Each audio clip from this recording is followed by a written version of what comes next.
The world had changed. Long ago, when God created everything, people were good. They were kind. They loved each other. But as time passed, the hearts of men became dark. They stopped caring about what was right. They lied, stole, and hurt each other. There was no kindness, no love, only greed, anger, and evil. God looked down from heaven, and his heart was broken. This was not the world he had made. It was full of wickedness. He saw the people laughing as they did terrible things, never thinking about him. But then, his eyes rested on one man, Noah. Noah was different. While everyone else had turned away from God, Noah still loved him. He taught his children to do good. He helped those in need. He prayed every day. Noah's heart was pure, and because of that, God chose him. One evening, as the golden sun dipped below the hills, Noah knelt to pray. Suddenly, a deep, powerful voice filled the air. It was like the sound of thunder, yet full of peace. Noah, the voice called. Noah's heart pounded. He knew who it was. Yes, Lord, he whispered. The earth is filled with wickedness. I will bring a great flood to wash it clean. But you, Noah, you are faithful. You and your family will be saved. Noah's hands trembled. A flood? So much water that it would cover the whole earth. He had never seen anything like that before. But he trusted God. You must build a great boat, an ark, God continued. It must be strong enough to carry you, your family, and 2 of every animal on earth. Follow my instructions exactly. Noah took a deep breath and nodded. I will do as you say, Lord. That night, Noah gathered his 3 sons, Shem, Ham, and Japheth, and told them everything. His wife and his sons' wives listened in silence. The idea of a flood seemed impossible. But Noah had never doubted God. We must start building the ark, he said.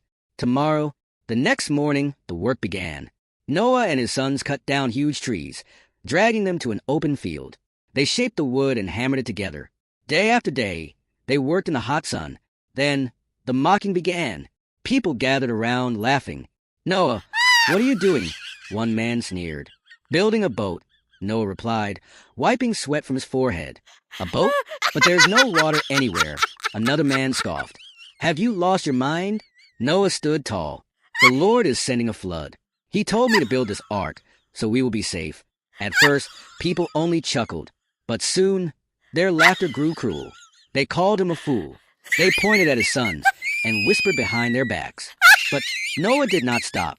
Years passed. The ark became huge, longer than a football field, taller than a 3-story house. It was strong, just as God had commanded. Then, something strange happened.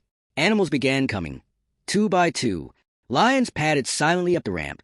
Elephants rumbled forward, their trunks swinging. Tiny ants marched in neat lines. Birds filled the sky, swooping into the ark. Snakes slithered, monkeys chattered, rabbits hopped. People watched in shock. How are they doing that? One man gasped.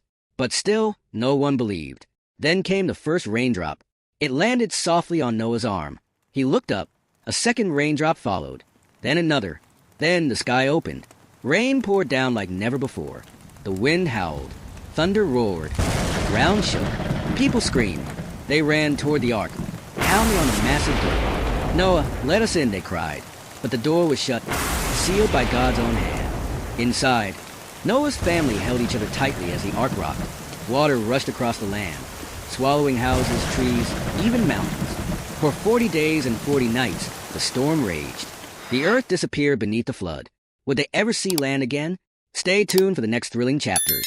And don't forget to subscribe.